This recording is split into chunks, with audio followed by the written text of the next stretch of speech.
आज हम हमारे अतीत दूसरा प्रकरण आरंभ करने जा रहे हैं। पिछले अध्याय में हमने एक बात देखी थी, कैसे, कब, कहां। इतिहास मात्र 3 प्रश्नों में हम जान सकते हैं। इन 3 प्रश्नों के साथ साथ हमने इतिहास को देखने की चेष्टा की थी। साथ ही साथ हमने ये देखा था कि कौन सी तारीखें महत्वपूर्ण होती है, अवधियां कैसे तय होती है, और हमने एक बात सबसे महत्वपूर्ण तौर पर आरंभ की थी कि अंग्रेज इस देश में आ चुके थे। 16वीं शताब्दी में अंग्रेज इस देश में आ चुके थे। अंग्रेज इस देश में आने के बाद हालांकि व्यापारिक कंपनी के तौर पर भारत में आ चुके थे, और व्यापार से साम्राज्य तक उन्होंने किस प्रकार से सफर किया, कंपनी की सत्ता भारत में किस प्रकार से स्थापित हो चुकी, इस संदर्भ में आज हम जानकारी देखने वाले हैं। व्यापार से साम्राज्य तक कंपनी की किस प्रकार से सत्ता स्थापित होती है, हम देखते हैं। शुरुआत हमें वो करनी पड़ेगी, वहां से करनी पड़ेगी सन 1707। भारत के इतिहास में ये ईस्वी सन काफी महत्वपूर्ण है, क्योंकि इस ईस्वी सन में तत्कालीन भारत का बादशाह औरंगजेब की मृत्यु हो चुकी थी। औरंगजेब की मृत्यु इस कारणवश महत्वपूर्ण है कि उस वक्त औरंगजेब के जैसा एक क्षत्रिय अमल किसी का भी नहीं था। पूरे देश भर में एक ही बादशाह के तौर पर उसकी बादशाहत थी, और जब तक औरंगजेब था तब तक बाकी क्षेत्रीय राज्य कमजोर थे। औरंगजेब के कारण केंद्रीय सत्ता काफी मजबूत थी। औरंगजेब की मृत्यु के बाद केंद्रीय सत्ता कमजोर हो चुकी। कई सारे ईस्वी सन इस प्रकार से आ चुके थे कि उनमें एक 2-2 साल के भीतर एक से ज्यादा बादशाह यहां पे निर्माण हो चुके थे। और जैसे केंद्रीय सत्ता कमजोर हो जाती है, उसका दूसरा परिणाम यह हो जाता है कि क्षेत्रीय सत्ता मजबूत होना आरंभ हो जाता है।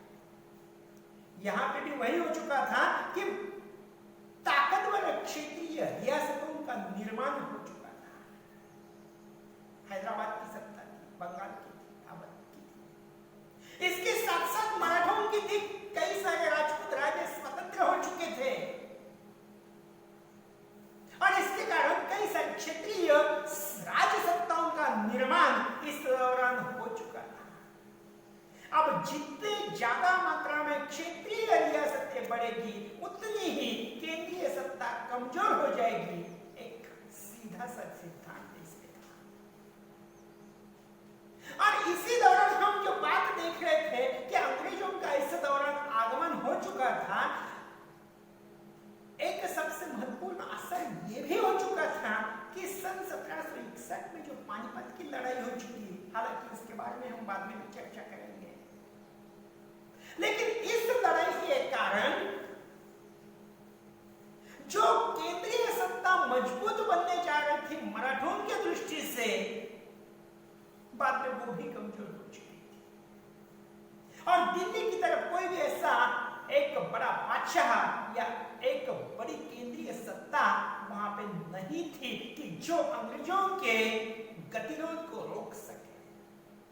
और इसके कारण सन 1707 यानी औरंगजेब की मृत्यु के बाद कई सारे ऐसे कारण अंग्रेजों के राजसत्ता में आने के लिए उत्तरदायी निर्माण हो चुके थे।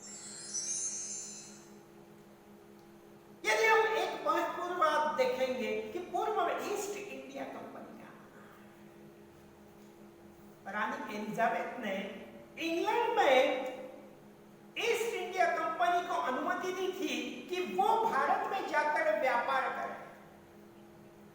इसका मतलब यह था कि इंग्लैंड की जितनी भी कंपनियां थी, उन सभी कंपनियों में से एक कंपनी थी ईस्ट इंडिया कंपनी, कंपनी जिसको रानी ने अनुमति दे दी थी इंग्लैंड से कि वो भारत में जाकर व्यापार कर सकती है।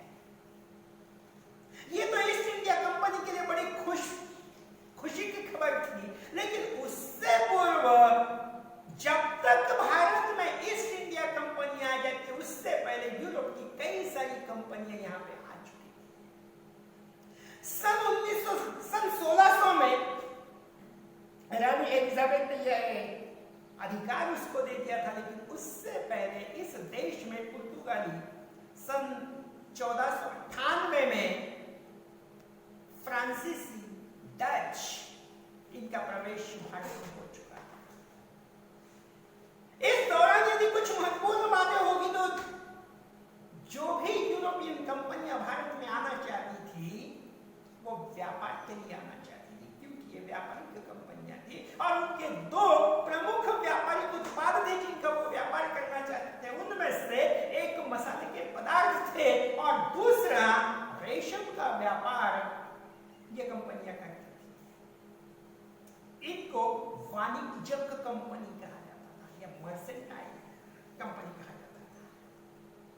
इन कंपनी साधारण तौर पर प्रतिस्पर्धा से बचने का प्रयास करती थी और प्रतिस्पर्धा से बचने के लिए वो अपना इलाका बांट लेती थी। लेकिन ये यहां तक इंग्लैंड तक ठीक था, जब भारत में कई सारी कंपनियों का उद्भव हो चुका तो उस वक्त ये कंपनियां एक दूसरे को डुबो देने का पूरी तरह से प्रयास करते थे। वहां से जो भी जहाज आते थे, एक कंपनी दूसरी कंपनी की जहाज तक डुबो देते थे, या फिर उनका जो उत्पाद होता था, माल होता था, उसको आग के हवाले कर देते थे। इससे बचने के लिए ये सभी कंपनियों ने अपने उत्पाद को सुरक्षित रखने के लिए कीलेबंदी की आवश्यकता आ पड़ी और ये कंपनियां अब जगह जगह पे कीलेबंदी करने लगी अपने उत्पाद की। यदि हम इस नक्शे के ऊपर नजर डालेंगे तो हमें एक बात पता चलेगी कि ये यूरोपियन देश, यहाँ पे इंग्लैंड, यहाँ पे पुर्तगाल और यहाँ से सर्वसाधारणतः ये रास्ता उनका होता था कि जो भारत जाते थे। भारत के साथ साथ चीन में भी उस प्रकार से उस वक्त व्यापार चलता था। जब 1498 में वास्को द गामा सबसे पहली बार आ चुका था तो पुर्तगाल से वो निकला और अफ्रीका के केप ऑफ गुड होप को उसने चक्कर लगाकर भारत के कालीकत में सबसे पहले आ चुका था। अंग्रेज जब भी इस देश में आ चुके थे तो उनका भी रास्ता वही था, लेकिन वहां से उन्होंने सबसे पहले मुंबई में आ चुके।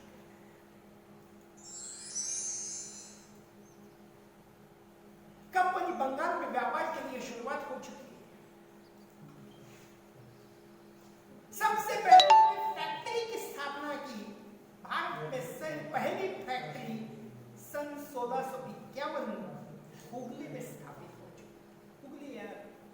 हुगली नदी के किनारे यानी आज के कलकत्ता में भारत की पहली फैक्ट्री स्थापित हो चुकी। इस दौरान एक महत्वपूर्ण बात यह हो चुकी थी कि सन 1696 में औरंगजेब बादशाह ने ईस्ट इंडिया कंपनी को यह अधिकार दे दिया कि उस अधिकार के तहत या शाही फरमान के तहत ईस्ट इंडिया कंपनी पूरे राज्य में या पूरे देश में मुफ्त व्यापार करने की अनुमति थी। यानी बिना शुल्क चुकाए, बिना कर चुकाए, बिना टैक्स चुकाए पूरे भारत में ये कंपनी व्यापार कर सकती। इस अधिकार का दुरुपयोग अंग्रेज अधिकारियों ने करना आरंभ कर दिया। हुआ ये कि ये जो अधिकार मिला था वो केवल ईस्ट इंडिया कंपनी को मिला था, लेकिन ये अधिकार का दुरुपयोग कंपनी के अधिकारी खुद भी व्यापार करते थे और उनके लिए ये अनुमति नहीं थी। लेकिन कंपनी के व्यापारी अपने फायदे के लिए बिना कर चुकाए इस कानून का लाभ लेते थे। नवाब था मुर्शिद कुली खान, इसने विरोध कर दिया और अंग्रेज एवं बंगाल के शासक इनमें टकराव की पहली बार शुरुआत हो चुकी थी। और इसी का परिणाम यह हो चुका कि सन 1757 में प्लासी का युद्ध हो चुका। सिराजुद्दौला जो बंगाल का नवाब था और कंपनी की तरफ से रॉबर्ट क्लाइव, इनके बीच सन 1757 में प्लासी की लड़ाई हो चुकी, प्लासी की जंग हो चुकी। क्या थे प्लासी की लड़ाई के कुछ महत्वपूर्ण कारण इस प्रकार से थे कि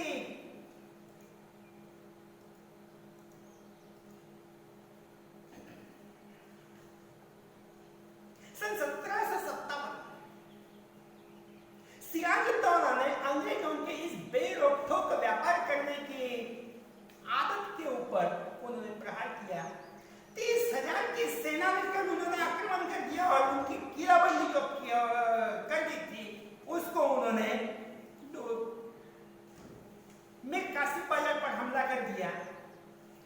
कंपनी की अपेक्षा यह थी कि जिस प्रकार से औरंगजेब बादशाह के तौर पर हमें व्यापार करने की अनुमति मिल रही है, उसी प्रकार से अभी भी व्यापार की सहूलियत मिल जाए।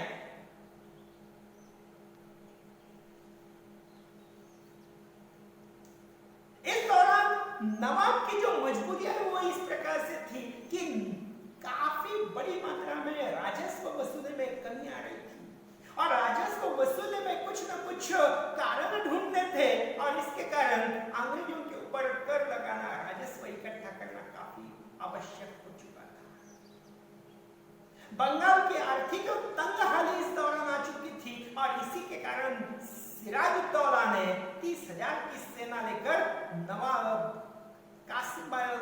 का इस सिराजुद्दौला का कासिम बाजार के ऊपर हमला कर दिया था। कंपनी ने अपनी मदद के लिए, कलकत्ता की कंपनी ने अपनी मदद के लिए मद्रास से रॉबर्ट क्लाइव को बुलाया।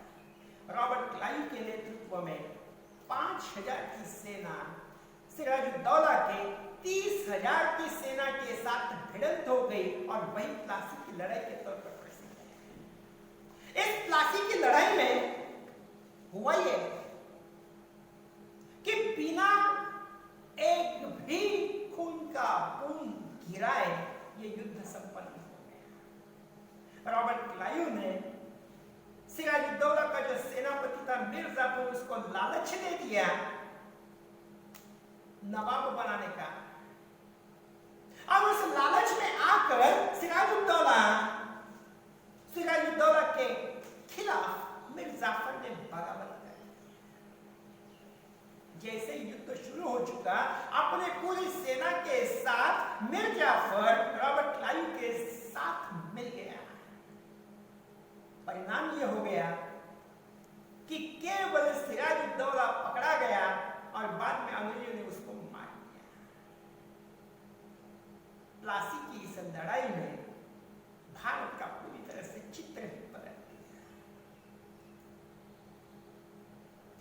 मीर जाफर को बाद में नवाब बनाया गया, लेकिन जैसे उसको नवाब बनाया गया तो उसके बाद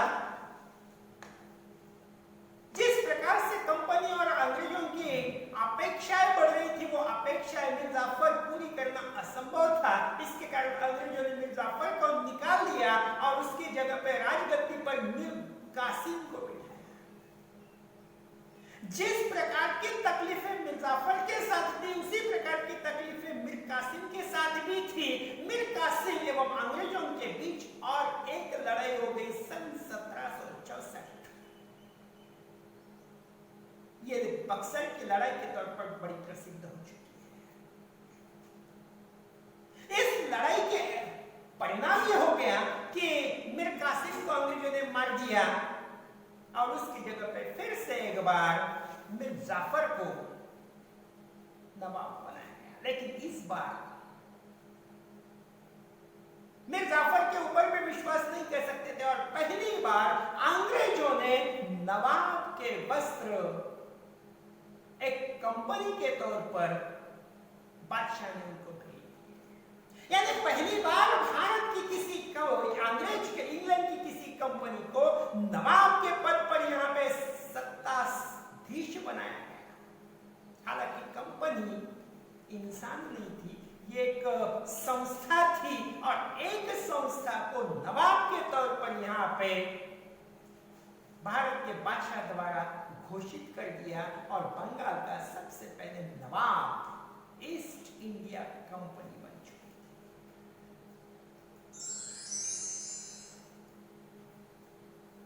यदि हम रॉबर्ट क्लाइव का चित्र और चरित्र देखेंगे तो बड़ा ही अद्भुत है। रॉबर्ट क्लाइव बचपन में लगभग 12-13 साल उम्र थी। उसका काम इंग्लैंड में रहता था, लंदन में रहता था। चोरी करना, डकैती करना, मारपीट करना, झगड़े करना। एक दिन ऐसा ही हो गया, कहीं तो भी चोरी कर दी उसने और चोरी करने के बाद लोग उसको मारने के लिए आ गए तो वो एक जहाज में छिप गया। वो जहाज भारत की तरफ आ रहा था, वो उस जहाज में बैठ गया था। उस वक्त भारत में आने के लिए लगभग 5 से 6 महीने जहाज के लिए समय लगता था। यहाँ पे ईस्ट इंडिया कंपनियों को अंग्रेजों की आवश्यकता थी ही भारत में आने के बाद, और वैसे भी रॉबर्ट क्लाइव बड़ा ही बुद्धिमान था। अपने बुद्धि के बदौलत उसने कंपनी में सामान्य सैनिक के तौर पर दाखिल हो चुका था, लेकिन कंपनी का बाद में एक बड़ा अफसर के तौर पर बन चुका था। जब प्लासी की लड़ाई हो चुकी, प्लासी की लड़ाई के वक्त मद्रास से रॉबर्ट क्लाइव को विशेष तौर पर बंगाल में बुलाया गया और रॉबर्ट क्लाइव का अब यहाँ पे प्रमोशन हो गया। रॉबर्ट क्लाइव वहां पे गया और बंगाल एवं मद्रास दोनों प्रेसिडेंसी का प्रमुख हो रहा। इस दौरान रॉबर्ट क्लाइव ने काफी बड़ी मात्रा में पैसा इकट्ठा किया। बाद में उनके ऊपर आरोप आ चुका कि लगभग 4 लाख रुपए का उसने गबन किया है, कंपनी का गबन किया है। उसकी पूछताछ हो गई। ये पूछताछ करने के लिए भी रॉबर्ट क्लाइव को दूसरी बार भी किया गया। कंपनी के भ्रष्टाचार का आरोप और जिसके ऊपर आरोप था वो छानबीन करने के लिए भी जो इसको नियुक्त किया था वो भी खुद रॉबर्ट क्लाइव था। इसमें कुछ भी निष्पन्न नहीं होगा। लेकिन रॉबर्ट क्लाइव के भारत में 2 प्रकार से काम है। पहली बार जब वो आ चुका था 1743 में, तो उस वक्त पूरी तरह से लुच्चा इस प्रकार से उसने न कंपनी को छोड़ा, न नवाब को छोड़ा, न भारतीय जनता को छोड़ा, न भारतीय व्यापारियों को छोड़ा। हर जगह से उसने पैसे इकट्ठा करने का प्रयास किया और इतना सारा पैसा इकट्ठा करके जब वो इंग्लैंड में चला गया तो वहां पे इंग्लैंड के जो बड़े बड़े सरदार रहते थे, उस सरदारों के बाजू में उसने अपना मकान खरीद लिया। संपत्ति तो मिल गई लेकिन उसको इज्जत नहीं। इज्जत कमाने के लिए क्या करना। रॉबर्ट क्लाइव ने बहुत कुछ प्रयास किया लेकिन लोग उनको इज्जत देने के लिए तैयार नहीं थे, क्योंकि रॉबर्ट क्लाइव का पूर्व इतिहास इन सब लोगों को पता था। और कंपनी में जो भ्रष्टाचार हो चुका है उसके शुरुआत कहां से, नींव कहां से, वो भी लोग जानते थे। इसके कारण रॉबर्ट क्लाइव के ऊपर किसी का भी विश्वास नहीं रहा। इस दौरान उसको एक बीमारी ने ग्रस्त किया। उसमें पेट की बीमारी कुछ चढ़ गई। इस बीमारी के कारण वो जोर जोर से चिल्लाता था, लेकिन क्या करे, इंग्लैंड से तो भारत ही अच्छा, ये सोचकर रॉबर्ट क्लाइव फिर से ईस्ट इंडिया कंपनी में दाखिल हो गया। सन 1767 में भारत में दूसरी बार गवर्नर के तौर पर वो दाखिल हो चुका। इस बार उसका ऐसा बताया जाता है कि उसकी मंशा अच्छी थी, लेकिन भारतीय लोगों को पूर्व इतिहास, पूर्व अनुभव उनका अच्छा नहीं था और इसके कारण उसके ऊपर विश्वास नहीं रखा। इस बार रॉबर्ट क्लाइव को बहुत ही जल्दी इंग्लैंड वापस से जाना पड़ा और इंग्लैंड में जहां पे एक बहुत बड़ा मैंशन उसने खड़ा किया था, कर दिया था, वहीं पे रॉबर्ट क्लाइव ने एक दिन आत्महत्या कर ली।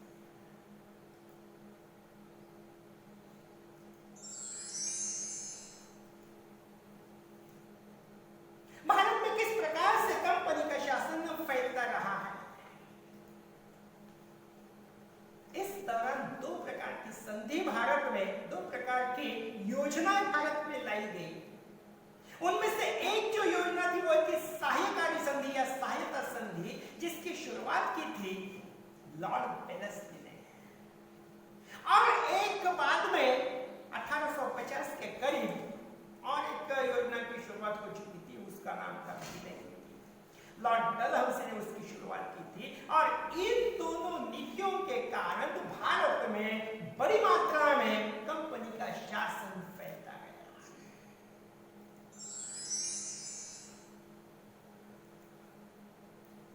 सहायता संधि क्या थी? सहायता संधि लॉर्ड वेलेस्ली ने शुरुआत की थी और ये जो संधि थी वो केवल भारतीय राजाओं के लिए ही थी, यानी कोई भी भारतीय राजा इस योजना का स्वीकार कर सकता है, बशर्ते उसको जितनी सेना की आवश्यकता है उतनी सेना वो अंग्रेजों से ले सकता है, बशर्ते उस सेना का खर्चा उस राजा को करना पड़ेगा। उसके साथ साथ एक सबसे महत्वपूर्ण जो बात थी इस संधि के तहत कि अंग्रेजों का एक रेजिडेंट उनके दरबार में नियुक्त करना पड़ेगा। जैसे अंग्रेजों का रेजिडेंट वहां पे होगा तो जो भी धोरणात्मक निर्णय होंगे, युद्धात्मक निर्णय होंगे या सेना के उपयोग के बारे में निर्णय होंगे, उन सभी निर्णयों का रेजिडेंट देखेगा, न कि उसका अधिकार किसी राजा के पास होता था। मान लीजिए कि दो राजाओं ने सहायता संधि का स्वीकार कर दिया, ए और बी दोनों पड़ोसी राज्य, और दोनों को आपस में जमती नहीं है, लेकिन दोनों ने सहायता संधि का स्वीकार कर लिया तो उसका युद्ध का निर्णय वहां के रेजिडेंट करेंगे और ऐसे परिस्थिति में रेजिडेंट ऐसी परिस्थिति में युद्ध नहीं करा देते, यानी राजा की मर्जी से युद्ध नहीं होता था, बल्कि रेजिडेंट की मर्जी से वहां पे युद्ध होता था। और हालांकि राजाओं की इच्छा के लिए, राजाओं की आवश्यकता के लिए यहाँ पे युद्ध होता ही नहीं था, केवल सेना का खर्चा लेकर राजा के खर्चे से अपनी सेना पोसने का यहाँ पे इस प्रकार से काम चल रहा था। और जब कभी जहां कभी अंग्रेजों को आवश्यकता है वहां पे वो सेना ली जाती थी या उसका इस्तेमाल किया जाता था। भारत में सबसे पहले सहायता संधि का स्वीकार करने वाला जो राज्य था वो था हैदराबाद। हम इसके आगे की जो जानकारी है हमारे दूसरे